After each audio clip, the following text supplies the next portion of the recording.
Pelland a connu Fernand Léger, le grand peintre français, et il l'invite à Montréal à donner une conférence sur l'art en général,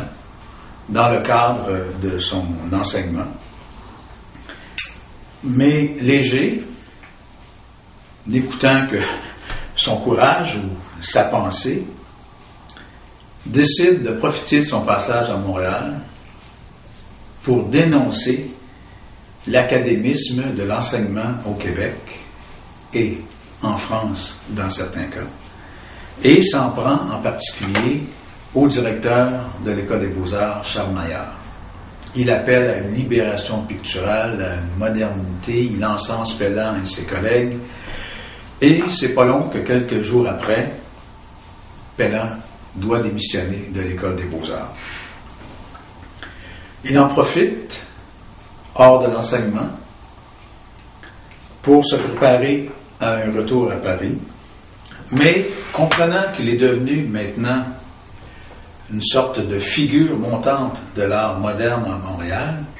il regroupe autour de lui des amis, des peintres de son âge, les plus jeunes et des plus vieux, et se prépare à formater une sorte de langage, non pas une école, ce n'est pas une chapelle, mais des idées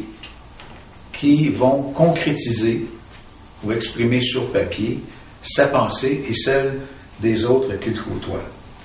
Il s'entoure de Léon Bellefleur, d'Albert Dubouchel, de Jacques de Tonnancour, de Godrich Roberts, et publie en 1948 Le Prisme Dieu, qui est un manifeste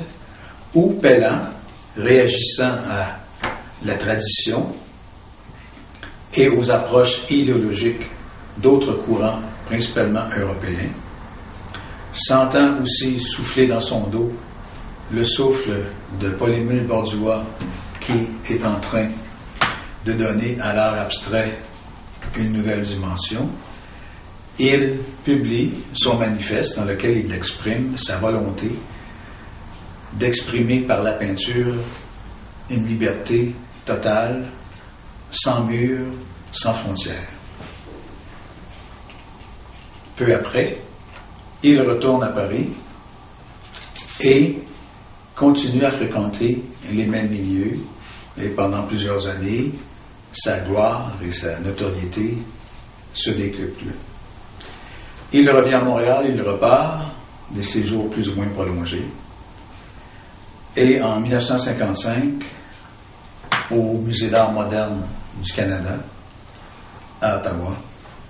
on lui prépare une très très grande rétrospective qui sera un peu le point culminant de son œuvre à l'époque, de sa vie plutôt. Par après, Pelland va continuer à produire, va se retirer chez lui, s'isoler davantage avec l'avènement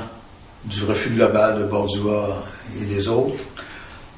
pour lequel il a beaucoup d'admiration en tant que peintre, mais il a la difficulté à accepter les dictats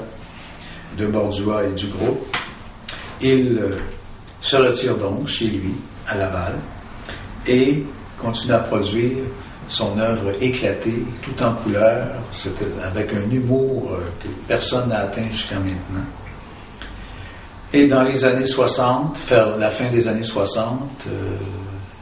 sollicité, comme je l'ai dit plus tôt, par la Ville graphique de Montréal et Richard Lacroix, qui en était l'animateur principal à l'époque,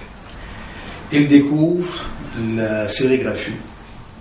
devient amoureux de cette forme d'impression graphique, et pendant une dizaine d'années, jusque dans les années 76-80,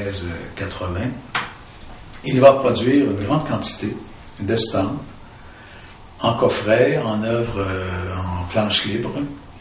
qui vont faire le bonheur des collectionneurs de l'époque, qui ne pouvaient plus s'adjuger les œuvres du maître, les œuvres originales du maître, puisque les prix montaient à mesure que sa renommée grandissait.